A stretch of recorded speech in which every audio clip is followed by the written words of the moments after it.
Welcome back to another episode of the Self-Development with Tactics podcast. Today I'm willing to talk about kindness. Being kind, being a kind person, maybe also generosity. It really depends on, where all of this leads to. But why kindness? I think throughout the years, I have really realized that kindness is definitely not something that is the norm, Being kind to other people, being a good quote-unquote person. I do not really want to imply that kindness is being a good person or equals being a good person. I think it is part of being it. Of course, I can be kind, but can still do some other shit that might not be that great. Anyways, so being good to other people and having this pattern, having this habit, having this way of being good to other people, it is definitely not something that we are seeing on a daily basis. And I think quite often is also pretty interesting to see when you're seeing it in person, in a way of, okay, oh, this was very kind. As if, and because it is, as if this is not the norm. Because it is not the norm. It is not normal, quote unquote normal, that, somebody comes up to you and tells you that, I don't know, your shoes are looking great or whatever, when this person or if this person doesn't know you, for example. There are many situations and frameworks and things in which it might struck you, but in a positive way. And this is not necessarily that I'm willing to talk about today. This is, I think, one part of kindness, as so many things in life and as so many maybe parts and facets of ourselves. There are also many facets of kindness. So what I found pretty interesting is kindness as a pattern, or kindness as an interruption to patterns. So for example, some people might have this pattern of not being nice, which might, by the way, as I was thinking about the whole topic, might also lead to one not necessarily being that kind to oneself. I think that there might be, I'm not quite sure about that, but there might be a correlation between the kindness that I'm deploying and the kindness that I'm giving to myself, So it might be a good idea to start being kind to other people so that you are a bit kinder to yourself. But interrupting this pattern of other people not being nice or kind, nice and kind and generous and whatever, why are certain people not kind?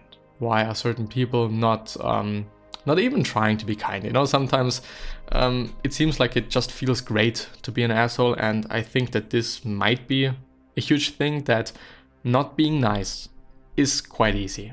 Being nice and being generous and maybe actually trying hard to be as good of a person as you can be sounds like work, and probably is also work. So being an asshole and being a fucking douchebag, I think, is not that much work. We all can do that. We all can be assholes. We all can just be the complete opposite of kindness, generosity, and being nice. So this pattern, how can we interrupt this pattern? How can we change this pattern? Of course, we cannot make other people do something they don't want to do, but we can shine a light on certain things that can make them change themselves.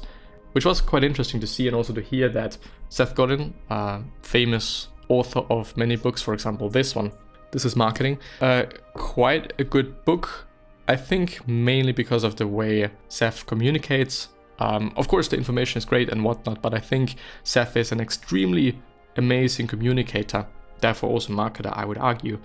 But shining light on things is all that he does. Quite often he doesn't really know if this is right and whatever, and when somebody comes up to you, he said, or when somebody comes up to him and says, well, this didn't work out for me and that didn't work out for me and whatever, he says, oh. So shining lights on pathways, on certain ways one can handle things. And this is also something that kindness does. When I'm being kind to myself and when I'm being kind to other people, and this, by the way, is also thought by Seth Godin, we are leaving opportunities and pathways open. When I'm being an asshole and I confront somebody like a real douchebag, of course, there are many ways in which this person can react. But I think the easiest way is being a douchebag, his or herself. It seems quite easy.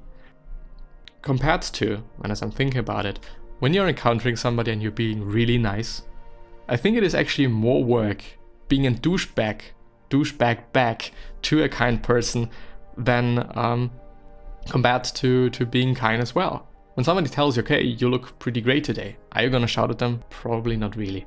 This is one of those opportunities and pathways that you are bringing to this person, or that you're bringing into the world, that you're shining light on, as kindness, I think, often does. And the whole idea of kindness, that, you know, it might not be, I think, well, it's actually for sure not the case. You know, nice guys do not finish last. One always has to think about, I mean, the person that you're interacting with, and the person that, you know, maybe left you for somebody not as kind as you are, doesn't mean that nice guys or nice people don't finish last or finish last. It just has to say something about this person that you have interacted with, this person that you was in contact with, or you were in contact with. One has to always think about these scenarios. Is it about kindness? Not really. Is it about the person and what the person wants? Well, probably. Do I want such a person? Do I want such a person that is not into, well, quote unquote, into kindness and does want somebody I am just not? Is this a good fit for me? Well, of course, there might be some loss in short-term gratification or short-term pleasure, like pleasure in the now, pleasure in the present. But in the end, I'm trading it for a lot of long-term pleasure, hopefully, when I've found the right person. So kindness, and I think in general, trying to leave opportunities and pathways for others, shining lights on many different things, on a diverse amount, or on diverse things, on diverse pathways, is a good idea. We cannot make somebody do something, but we can just show them all the ways that we see, and maybe hope that, you know, they are finding this right path that they want to go on and they want to be part of. Building something for others is the next point. Being a business, and this once again is also by Seth Godin. Today is actually kind of only Seth Godin. A bit of a tribute maybe. I think he is, as I said before, a great communicator, a great speaker, and a great person as well, because one just feels the kindness and one just feels the generosity that he is trying to, well, on one hand maybe trying to build, but also that he is just using. He's building opportunities. He's building businesses that do something for other people. Something to realize and something to keep in mind is, when I think pretty good example, when I'm having a YouTube video, when I'm having a TikTok video, I probably am not producing this TikTok video for myself. Of course, I am the gatekeeper. I am the person that says either this is good or this is bad, but that might actually be wrong. It is not about me. It is not about my opinion. It is not about what I think. It is about the consumer. It is about the person that is seeing this TikTok, that is seeing this video, that is reading this book. Am I really doing something for this person, or am I just doing something for myself? And this is the whole concept of building something for others. Whether it is a business, whether it is, I don't know, a house, and so on and so forth. We have, or those people that are working with other people, those people have the expertise. They have the knowledge, as it is with designers. I mean, when somebody comes up to me and is like, okay, can you make a logo for me? Yes, okay. What do you want to have? Okay, this works and that works, but this doesn't work. Just because you cannot read it, or it is just, you know, in colors and I cannot do it in black and white. So many things. And I would also argue that a generous business, or a generous something, don't want to really talk about business, a generous something that is building something or doing something for others might also just be shining lights on different pathways, or on one particular pathway.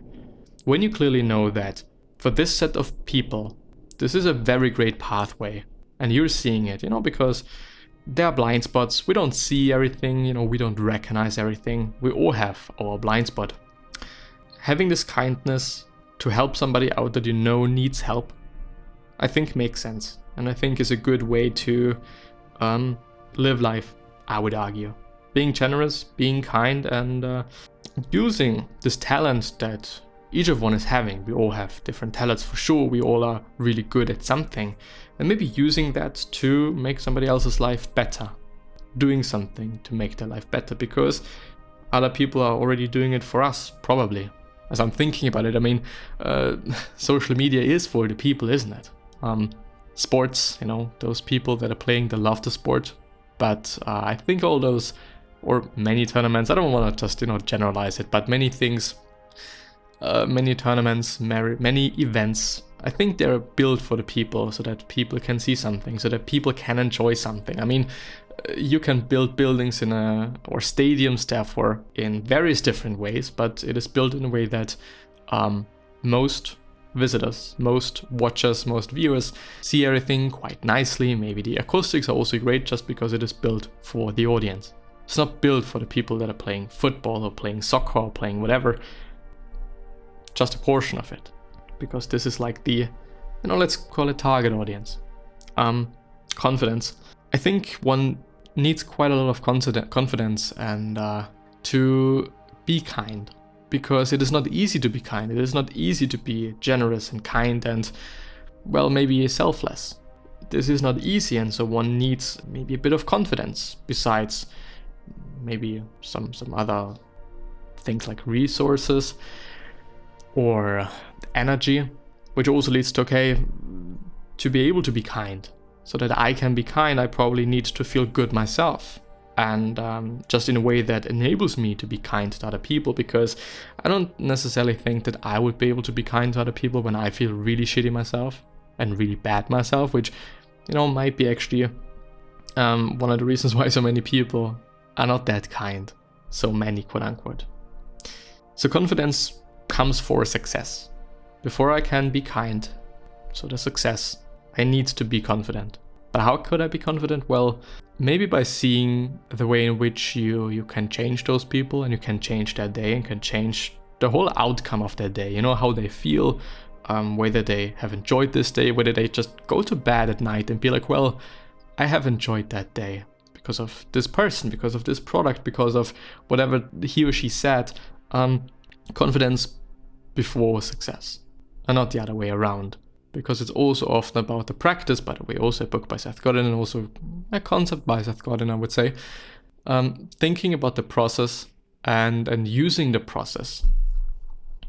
Because this is quite the only thing that we can adjust, that we can do something about. We can't do that much about the result or how the result is received or being received. But we can do quite a lot about the process, the progress, and also the practice. So yeah, I hope that I've been able to share something of value to you or with you.